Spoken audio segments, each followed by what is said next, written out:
Hey everyone, welcome back. Catholic Champion Show. My friend and co-host and all-star Michael Hichborn and I are here to talk to you today about all things vice presidential debate and a breaking report about tracking donations from Catholic entities and where they go. You're going to want to not want to miss this.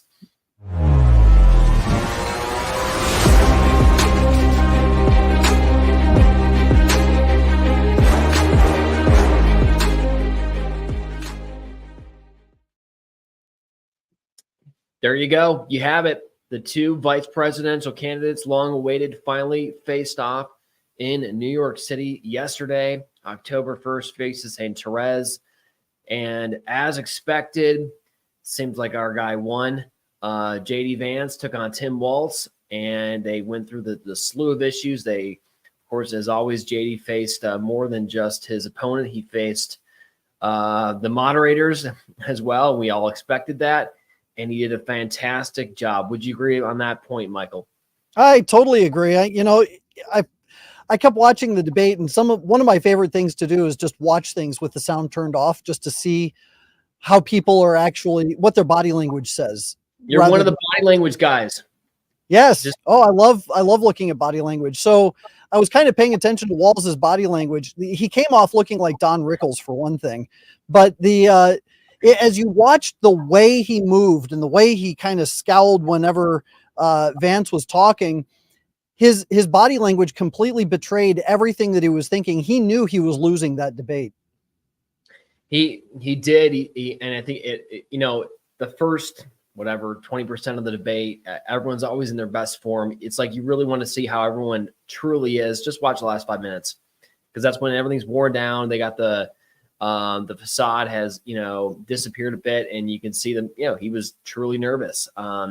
Trump referenced, he was, of course, tweeting the whole time on Truth during the debate, and just noticed how often he was taking notes. Not that note taking is bad, but it was almost like it was a nervous habit that he was trying to compensate for. And, speaking of body language, experts also have referenced, what seems to be lying when someone's lying when they're not. And, Waltz showed like he seemed to be just not telling the truth. Right. So body language alone, you think he won then? Completely. I think Vance won handily when just on body language alone. When you look at Waltz's reactions, for instance, when Vance was talking, Waltz was either head down looking and scribbling something on a piece of paper, which he never referenced afterward by the fact. So usually that's a tactic to make it look like you're thinking about something when really you're trying not to betray what you're thinking. But at the same time, when Waltz was speaking, his eyebrows got really high. His voice kind of got a little bit high when he tried to explain something that was very difficult for him to explain, like his time in China. He got kind of soft at certain points because he was trying not to betray his emotions. And the truth is, he was hiding some very deep insecurities as he was giving his responses. What drives me absolutely insane throughout these, the modern discourse, it's so fake in so many ways. It's the ability to lie there's so much lying that goes on out there, right? And you really have two just totally different media sources. Some people listen to one side, other people listen to the other side. And what are you going to do? He can literally go on the record like he did many times yesterday with Tim Walz. We're going to get into the different lies that he brought up. And the damage is done. Even if the next morning, they do the fact checks and everyone has all the, posting on social media, well, he said this, but it really means this. It's just so hard. Once the lie gets out there, it's extremely hard to correct. Look at Russia. People still think that in some way, shape, or form, Russia is the reason that Trump won in 2016. It's just on the other hand, I would throw this out there. I think that, for instance, I love football, so I watch the NFL all the time. Every weekend I'm watching the game. And one of the things that I see consistently... Steelers are 3-0, right? What's that? Your Steelers are 3-0. Or they're 3-1 now.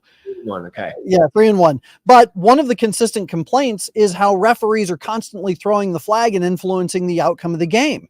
Okay. So when you've got these referees throwing a flag on a phantom holding call when your guy just scored, or if they're failing to throw the flag when, say TJ Watt is about to sack the quarterback, and he's being held from behind the entire time he's on his way to the quarterback, and the other guy throws a touchdown.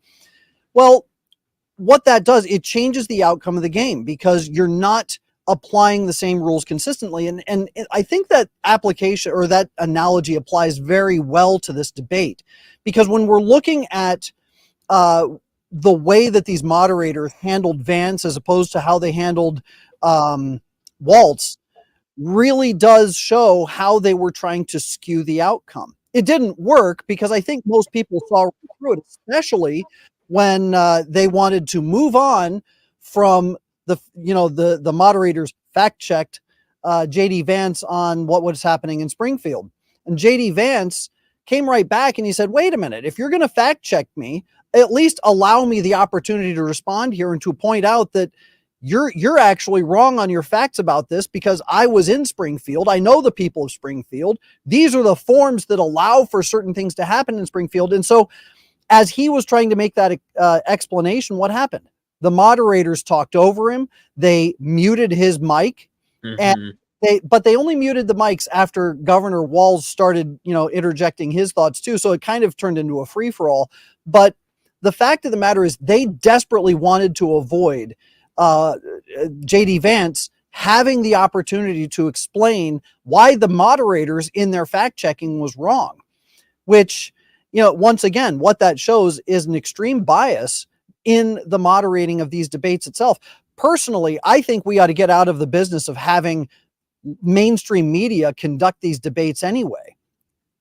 Which there was already an attempt to do that. I mean, when Trump toyed with the idea of doing a debate on X with Elon Musk, host, right?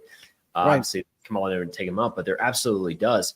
And in the evolution of the debate process, I think it's kind of symbolic in a sense of where free speech has gone in this country. Because 4 or 8 years ago, you still had, the Hillary versus Trump, you had people in the audience. And when you have people in the audience, it's so much harder to control the narrative. Right. Because the people just, even if you tell them everyone's got to be quiet, you can't speak up, can't talk up, the reactions to them are just so genuine and authentic when someone tells a lie or someone makes a comment.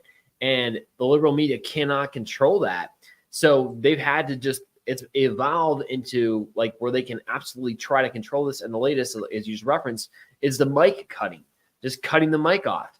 They want to give the impression that we still have free speech, that, everything's fair and balanced. It's not fair and balanced, right? Right. And climactic point was when Vance called out the moderator. He fact-checked the moderators, and that was just spot on. It was amazing. He did so well. So I want to hit on a couple of topics that they discussed in the debate. There is a point where I was listening and I was watching Vance, and the question had to do with election security. And they were talking about, do you agree with Donald Trump that the election wasn't fair in 2020? And they were kind of dancing around the issue. Both Walz Walz went on the attack. He was kind of attacking Trump on this, and Vance took a very soft pedal approach.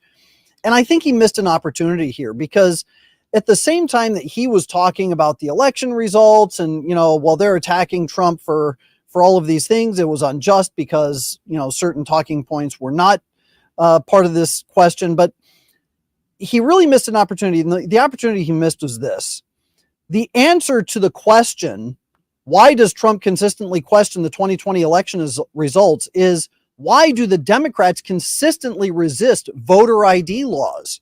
Why do Democrats consistently resist laws that forbid foreign citizens from voting? The Democrats spent 4 years screaming bloody murder about Russia, Russia, Russia, Russian interference with our elections.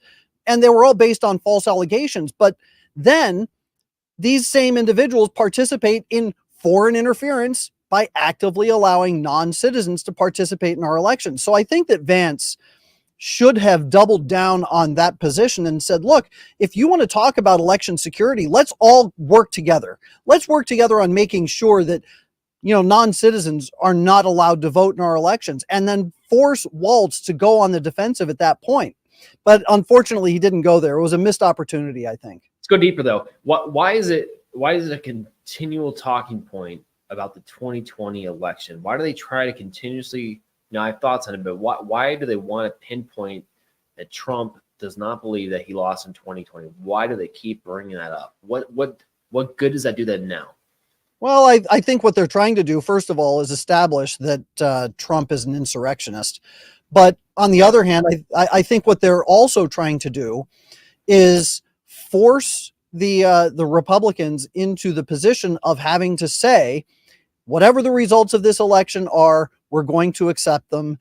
And that's that, which gives the Democrats the opportunity to conduct the cheating operations that they consistently conduct.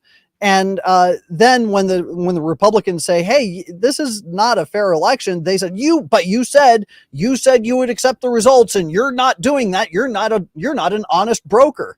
There are. And what the media is doing with those questions also coincides with what some of the AGs, for instance, Arizona, you had the Attorney General here who has gone after the 11 electors back in 2020 who proposed a different set of electors for the election and prosecuted them, right?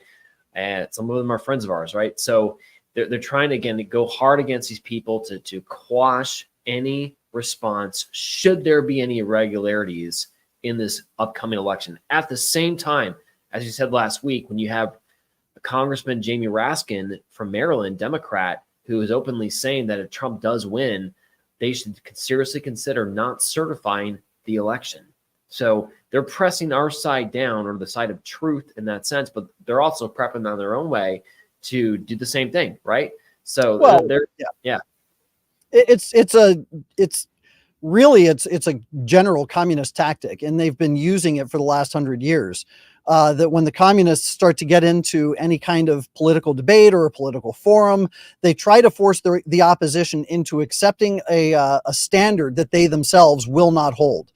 And on the converse side, what they do is they consistently accuse their opposition of doing what they themselves are guilty of. So it's just a simple, very consistent communist tactic. We saw it all throughout, and going back to the issues about the border, we see that precisely that.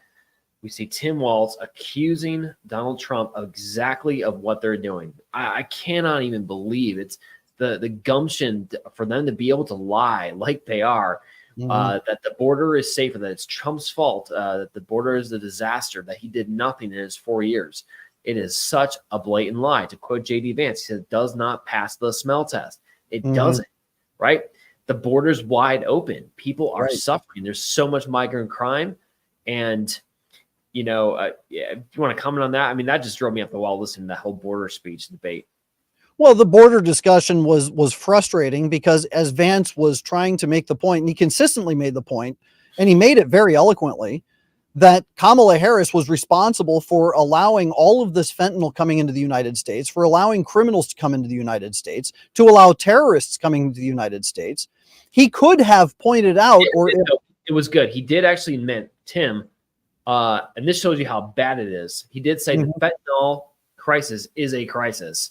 Tried to say that, we're actually trying to fix it. We're the ones that are saving this, but it's a crisis. But so I cut you off. Sorry. Sure. Well, I was just going to say that to emphasize the point, what J.D. Vance could have done was also point out that it was the Biden administration that admitted that there are 5 Iranian cells that are actively working to take down Donald Trump's airplane when it lands in various airports using Stinger missiles. So if we, they want to talk about that kind of thing, but then the big question to ask is, how did they get in here? And how did they bring a Stinger missile into our country? Oh, they probably came across the border, the one that you keep open.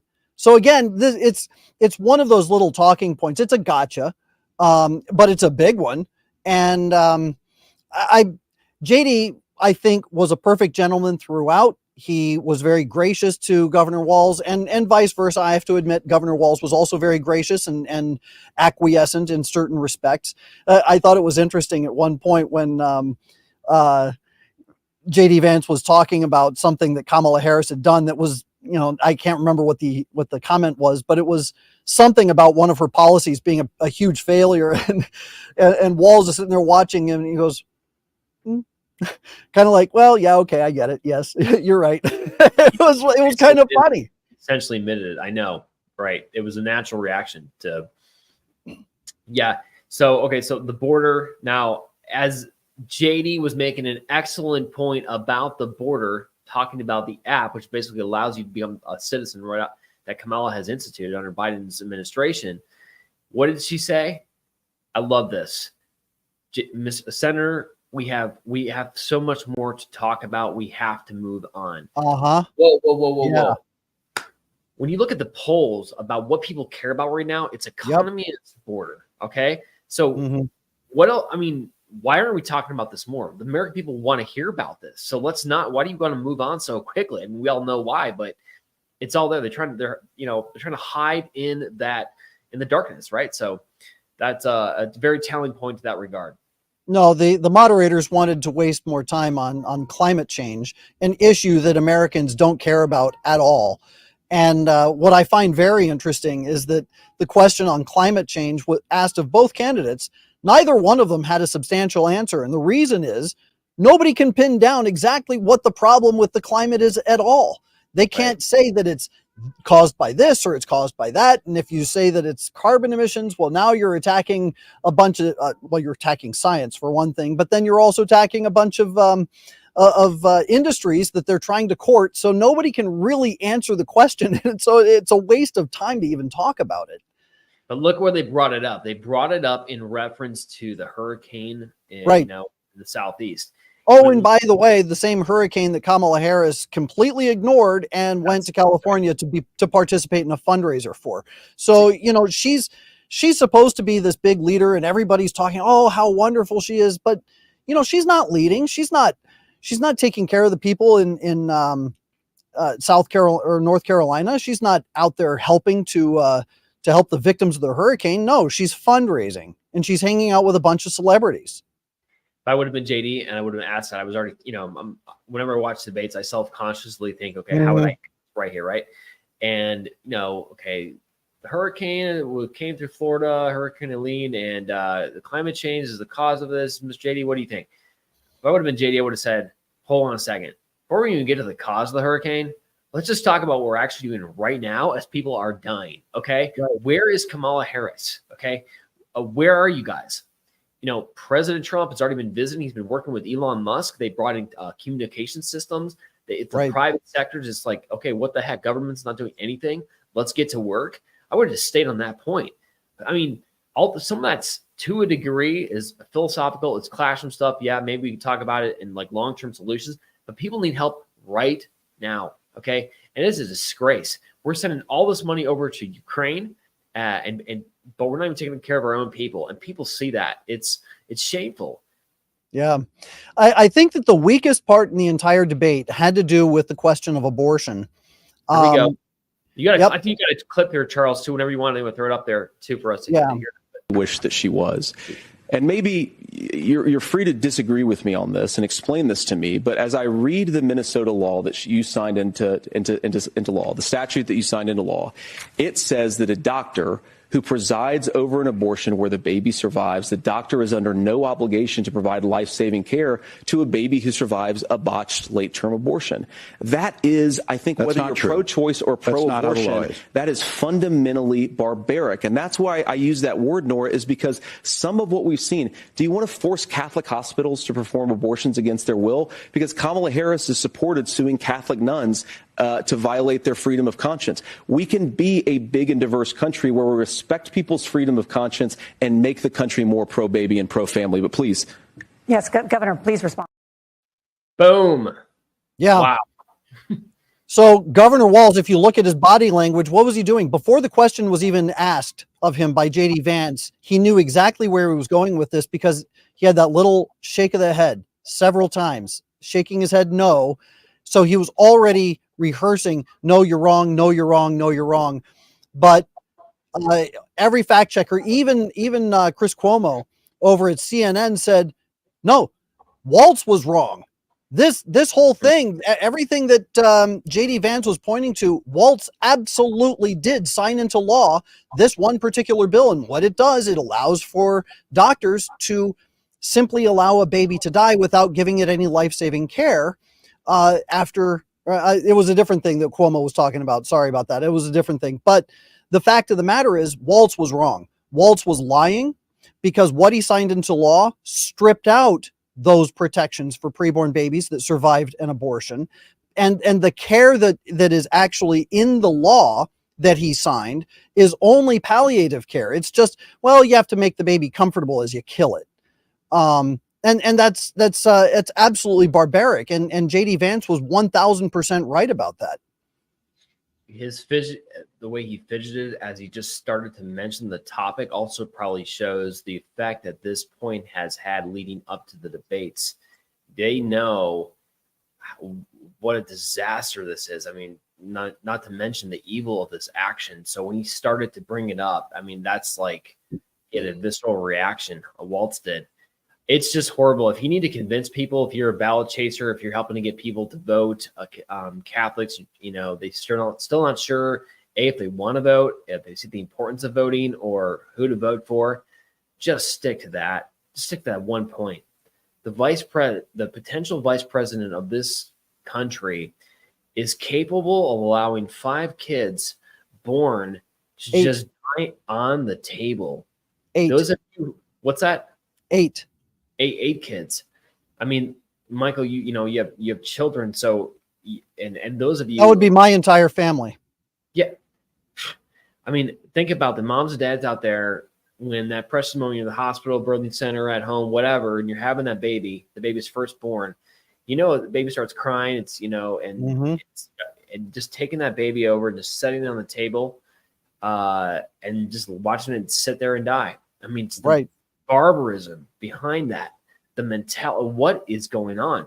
And this is the same guy who has the I don't know what you want, like the mentality, the presence of mind to later quote scripture in the debates like he did when he referenced Matthew 25. But I mean, the abortion, he also brought, speaking of the abortion thing, he repeated the same narrative about that, Amber Thurman in Georgia is responsible. It's the Trump laws that allowed her to die and blah, blah, blah. Completely wrong, right? We talked about that all last week. Right. And again, I think Vance had an opportunity here and he missed it. But his opportunity, instead of trying to talk about policy, he should have turned right around and said, you know what killed Amber Thurman? What killed Amber Thurman was the abortion pill. It wasn't laws. It wasn't the bans in effect. It was the fact that she took a pill that says right on the label, may cause sepsis. And that's exactly what happened to her. She took a pill that caused sepsis. She was killed by the pill. And then on top of that, it was the Democrat fear-mongering that made everybody believe that, if she went in now to take care of the dead babies, to remove the dead babies from within her, if she went into a doctor's office or a hospital to take care of that through what would have been a legal DNC because the babies were already dead, it was that fear-mongering that caused her to delay going to a hospital, that then caused the doctors to delay performing a DNC, and therefore she died because of the Democrat fear-mongering in the pill, not because of the ban. So you think he should have leaned into the abortion pill, the dangers of that? I mean, because it's risky considering his own party platform, JD Vance's, is the abortion pill. So you're caught there, right? You really are, and it's to a degree. But I think that in this instance, by pushing back in that way and saying, look, it wasn't policy that killed Amber Thurman. It was the pill that she took. That's what killed her. Mm-hmm. And you don't even really have to talk policy at that point. You can just say, put blame exactly where blame belongs. It wasn't the delay. It wasn't the procedure. It was that particular drug that she took that killed her. Final comments on the debate before we move on to the next topic. I mean, you want to say something about Matthew 25 and how Tim referenced that? Actually, what I want to talk about here about the rest of the debate, I want to point out the fact that it was CNN, MSNBC, or no, CNN, ABC, CBS, all of them said JD Vance won. And Chris Cuomo, I mentioned him earlier on CNN, he actually pointed out, look, JD Vance handled things well, and it was Tim Walz who was getting things wrong. In fact, the moderators were getting things wrong, and he was pointing out the moderator bias within the debate. And so it was universally recognized by leftist media that JD Vance won that debate. And then MSNBC had an absolute meltdown. I mean, they were just blubbering all over the screen, trying to get their composure. They couldn't even get a comprehensive sentence out because they were spluttering all over the place. It was kind of embarrassing for them. But those are really my closing thoughts on the whole debate. I think that it's not really going to move the needle for anybody. I think most people are pretty secure on who they're going to vote for at this point. But in terms of the composure of this debate, I thought it was more scholarly. At least it was more composed than what we've had in the past. And I think that JD Vance is going to make a great candidate moving forward after this too. Yeah, absolutely. He's only 40 years old, so he's got a huge future in politics. And if they are saying that he won, liberal commentators, then that means that he really, really, really won. Because, that's right. And they know that, right? It's like Kamala coming out right after the first debate with President Trump and saying, let's do another debate. In other words, it was so bad they wanted a repeat. So, and they knew this coming up in advance. And that Tim would not do well. In fact, he literally ran away from his governor debate in 2022. His opponent is a strong Catholic father of 8 kids. The debate was actually set up, and his name is slipping me, but they showed up, and Tim just refused to even show up. So there was literally an empty, stage right there with him. So guys, afraid, not a good debater, just like his boss Kamala, right? They do not like it's hard to sell a lie. That's it. At the end of the day, right? Hard to sell. The truth explains itself in all of its beauty. Well, and he completely ran away from the question regarding his time in China. He was asked about. Right, yeah. We haven't talked about that. Yeah. Yeah. He completely ran away from that question. He went on this long dialogue about, what it was like growing up and how he went on to become a teacher. And it was completely, it had nothing to do with the question. And it was basically him eating up time so that he doesn't have to answer the question. And then he ended it with, well, and then we took some trips and we went over there. Completely avoided the real question, which was, why was there a discrepancy between what you said about being in China during the protest, the 1989 protest, or not being there? He didn't answer that question. And then they asked him a second time, and he said, well, it was a gaffe. I didn't really, get the timing right, and that's all. But at the end of the day, and Vance was not allowed an opportunity to drill down on this. Why was he in China? And why was he handing out the little red book written by Mao to the students that he brought over there? What was the nature of the relationship that he has with the Communist Chinese over there? And why has he applauded the Communist Chinese after his trips over there?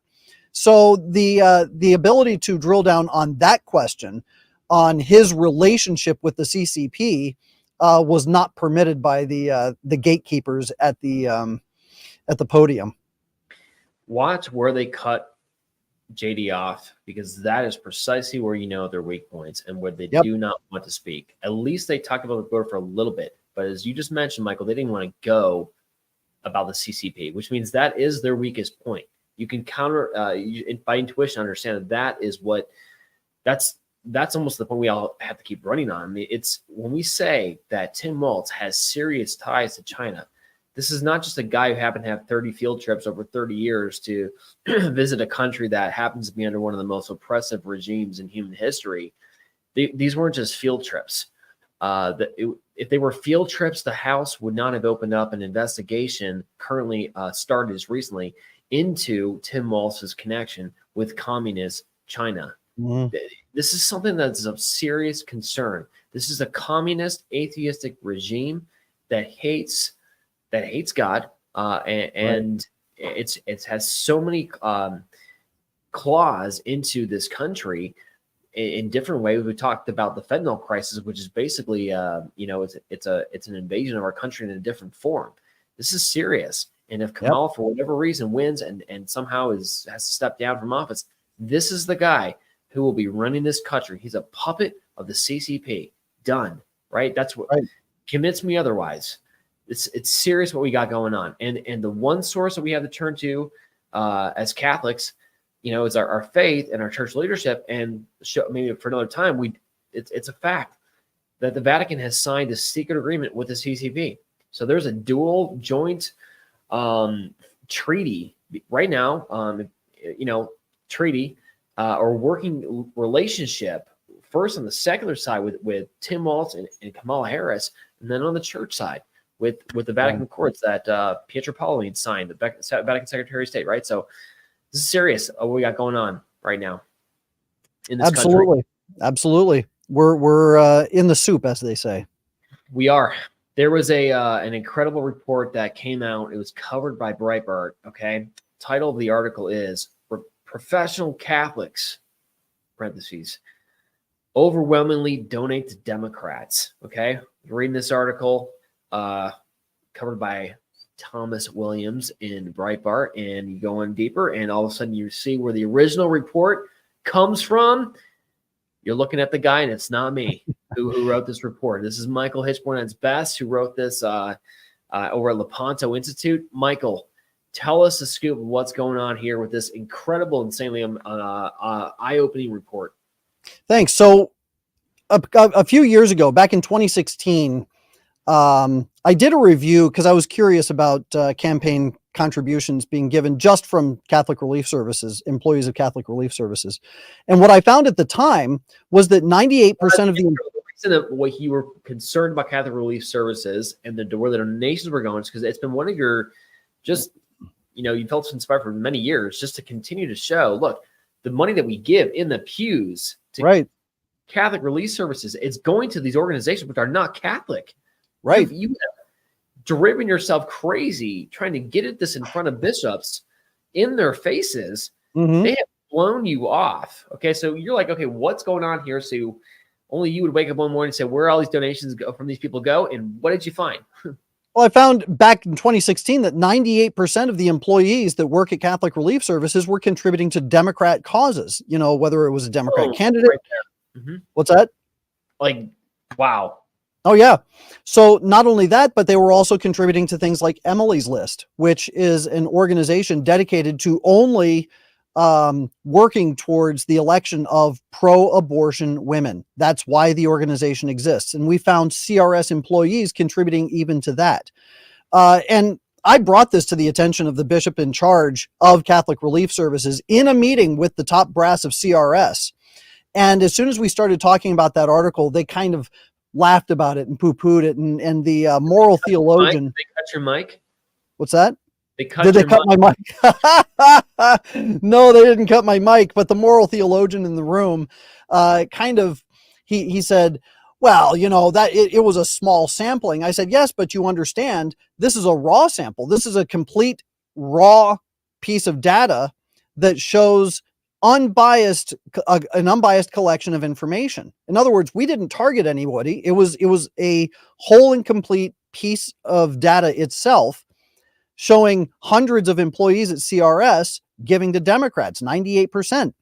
And he kind of, well, it was just such a small sampling size. And I said, and I pointed out, I said, look, anybody who's ever taken a course in statistics understands that this represents a cross section at CRS. And he says, well, yes, I teach statistics. And he was going on about this. But the fact of the matter is, you can't get a sample size like this or a piece of raw data that is collected in an unbiased manner and then come away with it and say, this is not a representation of CRS, because it is.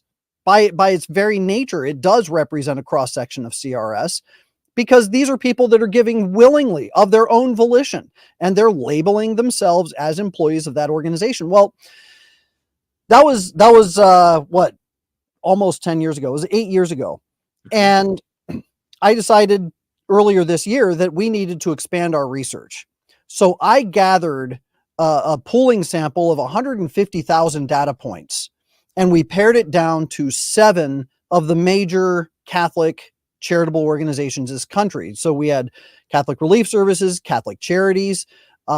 We had USA. Like, is that? I mean, there's a yeah. Okay. Yeah. So Catholic Charities. We did Covenant House, Cross Catholic, Jesuit Refugee Service. We included the Knights of Columbus, and I'll explain why in a minute, and also the Society of St. Vincent de Paul. Overwhelmingly, all of those organizations gave to Democrats and Democrat causes. 76% of employees working for Catholic Charities gave to Democrats. 99% of Catholic Relief Services, same thing. 76 for Catholic Charities, 99% for Catholic Relief Services, right? 99% for Catholic Relief Services, that's right. 100% for Jesuit Refugee Service. But the statistical anomaly comes in when we look at the Knights of Columbus, because 90% of their contributions went to Republican causes. So now you've got kind of an interesting flip where the Knights of Columbus, which are actively pro-life, and they put their money where their mouth is. They definitely, as an organization and as an institution, fight against abortion. They march in pro-life parades. They go in, they actually do lobbying efforts from time to time to support pro-life causes.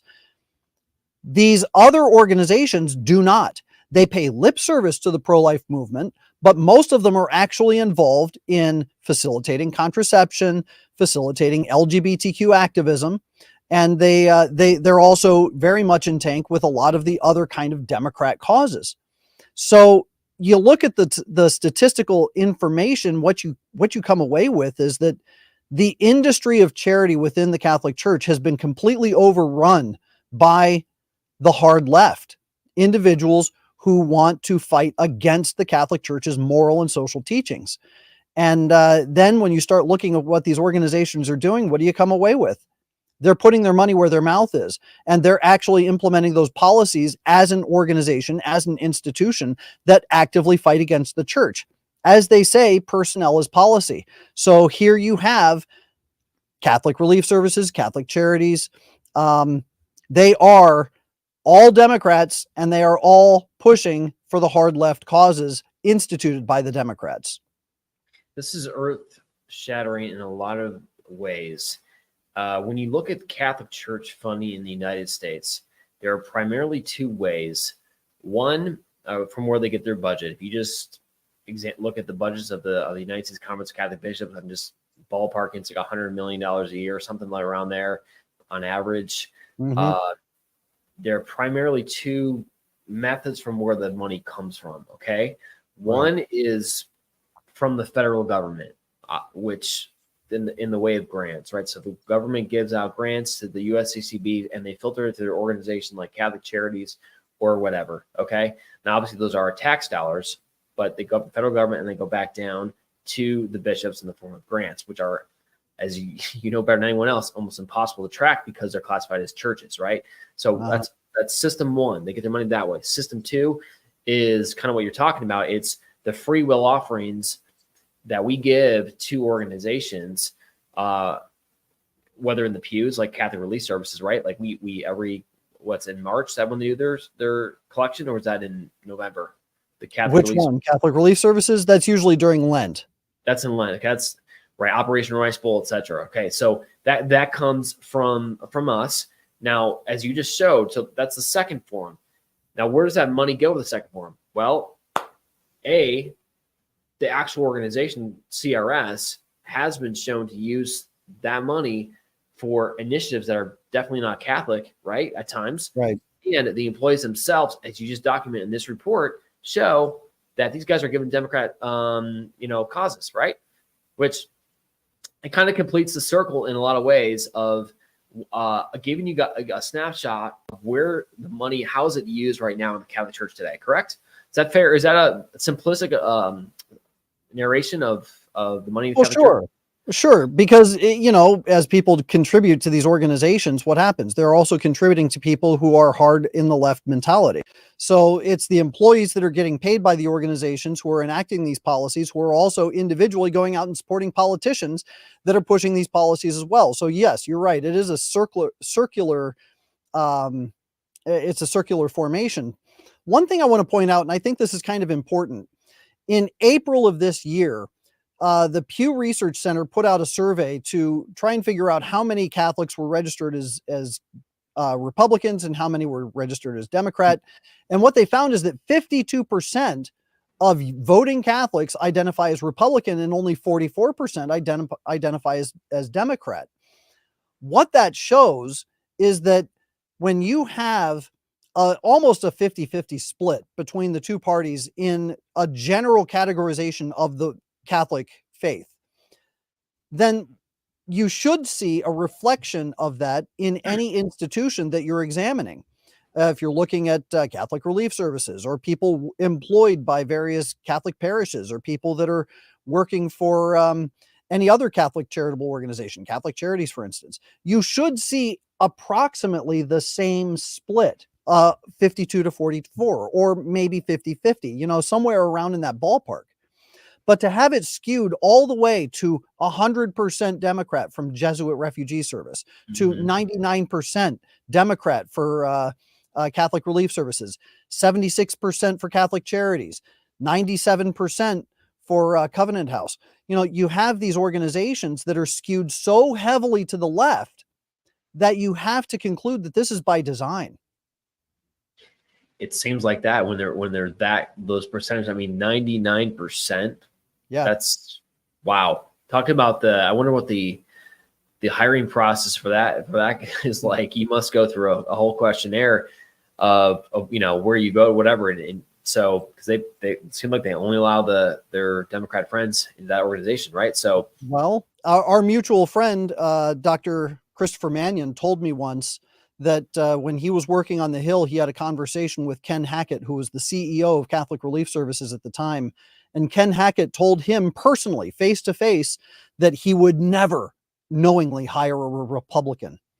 So that speaks volumes, and it shows exactly how we got into the position we're in now. Wow. What was St. Vincent de Paul? St. Vincent de Paul. So the statistics for St. Vincent, it was 88% Democrat. And obviously, as we're going through these charities, we are in no way, shape, or form trying to say that every single person who works there is a Democrat, whatever, cover up, and they all do horrible work. I mean, there's some great work that is done in these institutions.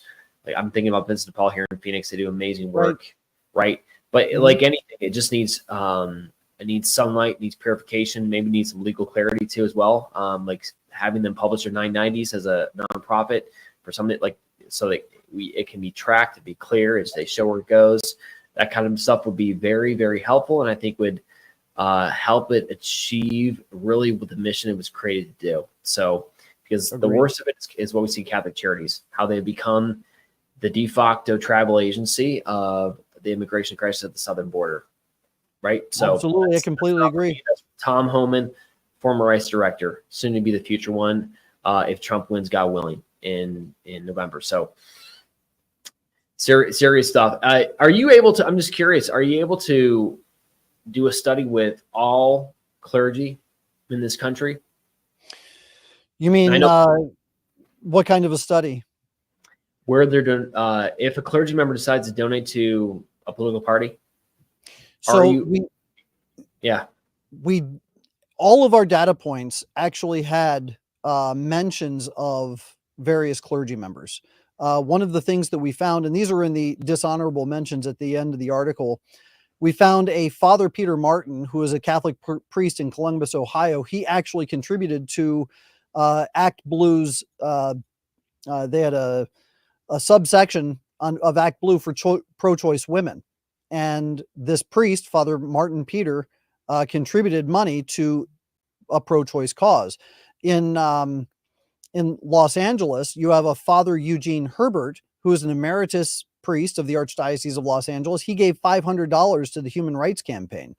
So we did find that kind of thing, but a lot of the time it's going to be difficult to know if these are priests or not, because you just don't know if they're going to mention in their in their contribution form that they're clergy. So it's unclear whether we'd be able to. I have no idea about the data capacities, but even if you're just to take the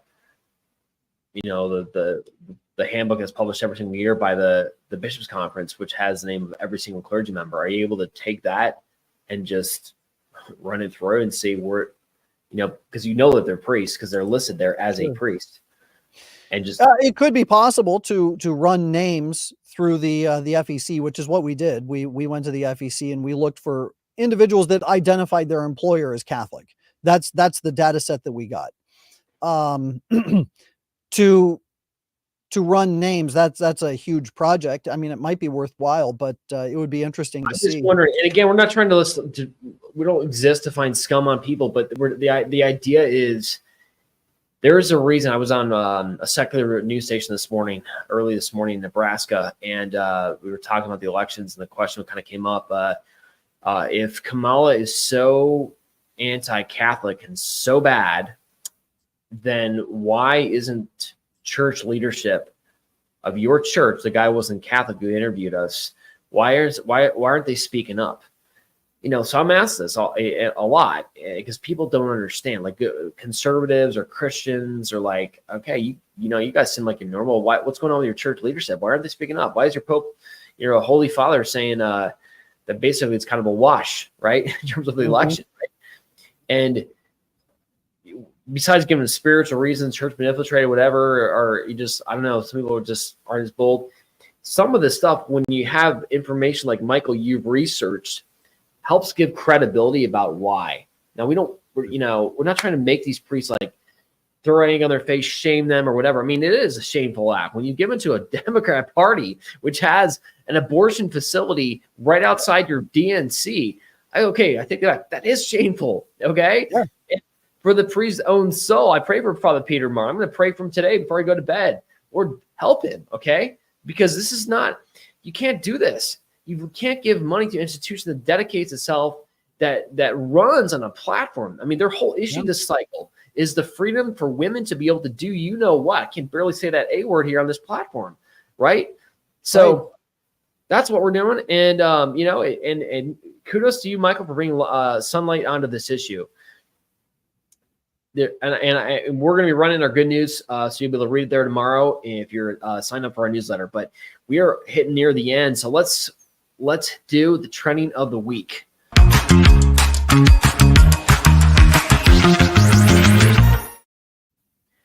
Michael, what do you got? What do you got for me? What did you find on? So again, this is the social media post that has, in your mind, got the most attention, needs to be talked about for the audience to hear about. So you put me on the spot. I don't know what it is yet. Yep. So my tweet of the week actually has to do with the tragedy in North Carolina. And if we can put it up on the screen, I want to play the little video clip because it touches on what we just talked about with regard to the election. Last night, well into the devastation, the loss of life, men, women, children, pets, the entire devastation and destruction of communities, Kamala Harris attended an LA fundraiser. This tweet goes out from Matt Visor. Kamala Harris is at an LA fundraiser with Stevie Wonder, Keegan-Michael Key, Sterling Brown, Demi Lovato, Jessica Alba, Lily Tomlin, Alanis Morissette, and Holly Bailey performing. Menu: duck egg roll, goat cheese honey blueberry ball, beef Wellington, lobster roll, and crab cakes. This was September 29th at 7:48 p.m. The devastation was ongoing, Victor. How dare she? So I wanted to show that clip because it also showed the devastation as she was reading some of that tweet. This is a very serious topic, and it's one that's very difficult for us to talk about right now because there are 160 dead and there are thousands who are missing. And everything that I'm hearing from people on the ground to people online, they're saying that the devastation is far worse than the media is letting us know. And they are already saying that this is going to be worse than Hurricane Katrina down in New Orleans. And there was a dam that broke because of the hurricane, which caused all the devastation. The entire town of Chimney is gone. I've seen pictures of before and after. There's nothing there. It's gone. That when you wipe out an entire town like that, it's going to have deep, deep effects, both spiritual, moral, and economic on this country. And obviously, our hearts go out to all of the victims, and we are definitely praying for the victims. The Lepanto Institute is putting together a report right now to help people know which charities are on the ground that are helping the victims, that are actually doing things to rebuild and to rescue. That article, I'm hoping, will go out tomorrow, so you know where to put your funds to help in this effort. But it was something that touched me very deeply, and I wanted to make sure that we got that message out. Make sure we get that so we can get that to our people, Michael, because that's awesome. People want to know where to give because people are rightfully moved, and it's a disgrace. I'm watching that video from Megyn Kelly, and the words "let them eat cake" come to mind, right? Marie Antoinette, right? When people of France were suffering, it's that people of America are suffering, and they're laughing, and they're just dancing, and they're ignoring it on purpose. Right. And not to read too much into it, but Western North Carolina, that's Trump country too. So I'm sure there's a added glee that those people are suffering. It's shameful. It's criminal. So let's put my X post of the week up there, Charles. This is from Elon. Very few Americans realize that Trump is not elected. This will be the last election. Oh my gosh, does this sound like a conspiracy theorist? No, this is from Elon Musk, one of the world's geniuses. It goes on. Far from being a threat to democracy, he is the only way to save it. Let me explain. If even 1 in 20 illegals become citizens per year, something that the Democrats are expediting as fast as humanly possible, that would be about 2 million new legal voters in 4 years. And then it goes on. America then becomes a one-party state and democracy is over. The only elections will be the Democrat Party primaries. This already happened in California many years ago, following the 1986 amnesty. The only thing holding California back from extreme socialism and suffocating government policies is that the people can leave California and still remain in America. Once the whole country is controlled by one party, there will be no escape. Everywhere in America will be like the nightmare that is downtown San Francisco. Wow. I am continually amazed at how God is working through people that we never expected to hear such clear truth from. Elon Musk, and how he's just come around. What a gift for this generation. First with buying of X, that we can actually read that information on there. Can you imagine what this country would be like if Elon Musk had not purchased X? Absolutely. Free speech in this country would be dead. In the world. Yeah. We talked before about what was being done in Brazil. They were kicked X out of Brazil. Essentially, they shut it down. So they can do the same thing here, by the way. They really could. They could find some rule or regulation. I mean, X is really not allowed in China. So it's a combination of the private sector who has integrity and does the right thing, combined with a government, the justice, permanent justice that's actually going to be fair and integrity. They're not going to go after companies like this and allow them to continue to speak up. So elections matter, and we would never have this information. So when we say this is an historic election, it is very, very historic. I completely agree. I think that's it's a very apropos tweet, and it's something that we should reflect on and as we move forward and see how things shake out. And what each of us is doing on your own level. What are you doing? What are you doing between now and November during this election season? It's on election day. It's election season. Have you registered a fellow voter? Have you got somebody else to actually sign up to go out and vote? Have you message out? We just launched, as we're getting near the end of the show, I wanted to mention too, we launched yesterday it's kind of a fourth quarter push to get the word out, a final effort about the 10 states that have the abortion amendment on the ballot where they will go and decide whether they want to enshrine abortion into their respective state constitutions. Really invite you to go onto our website and check it out.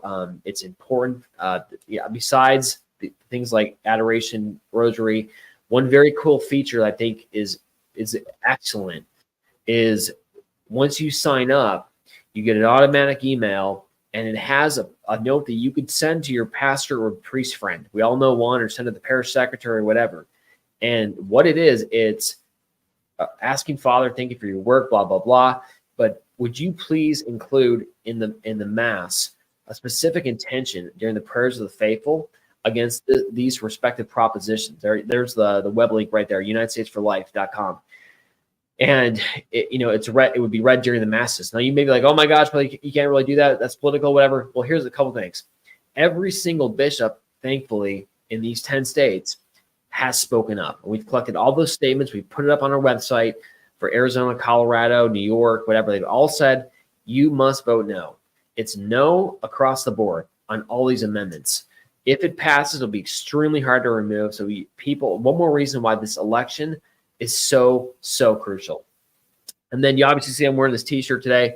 Yes, we did launch the St. Michael t-shirt, and this is by popular demand because it's off our billboards.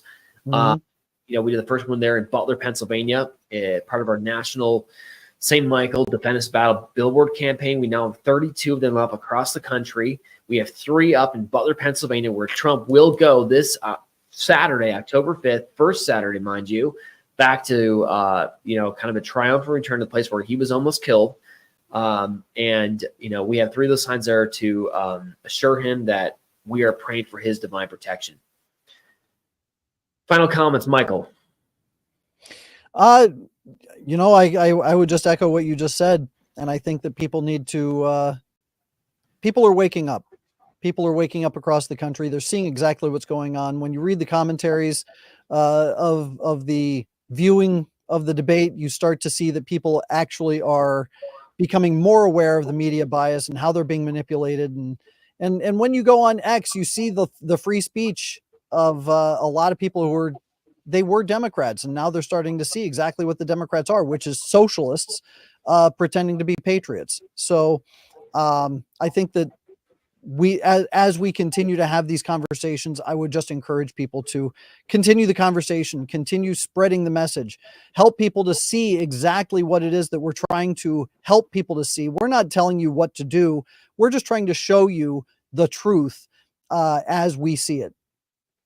Absolutely. The truth will set you free, as Marcus Allen, FBI Catholic whistleblower, told us last Sunday. And again, we invite you this Sunday to attend our Patriotic Rosary. Last week was a complete success.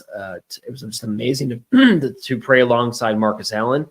And we may have a very special guest this Sunday, so you're not going to want to miss that.